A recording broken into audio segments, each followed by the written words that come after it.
Good morning. Hi, my name is Bryce. I'm one of the client advisors here at BMW West Springfield. Today we're going to talk about remote engine start. I'm in this all-new 2023 BMW 760. First, in order to use a remote engine start, we need to make sure the car has it activated in the iDrive system. This is the new iDrive for BMW. It's been a big hit, so please, if you have any questions, let us know. But let's set up the remote engine start. First, we're going to go to Climate menu. We'll go over to Settings. We'll go over to Preconditioning, Remote Engine Start, and you'll see that it's already been activated. So from there, we'll get out of the car.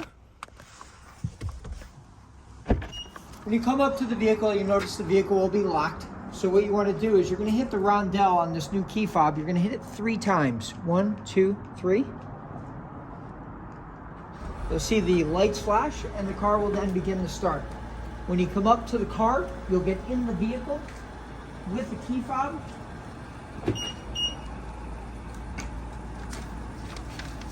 Begin in the car. Just do the push to start with your foot on the brake and you're good to drive away. Thank you again. Please, if you have any questions, visit me at BMW West Springfield. Have a great day.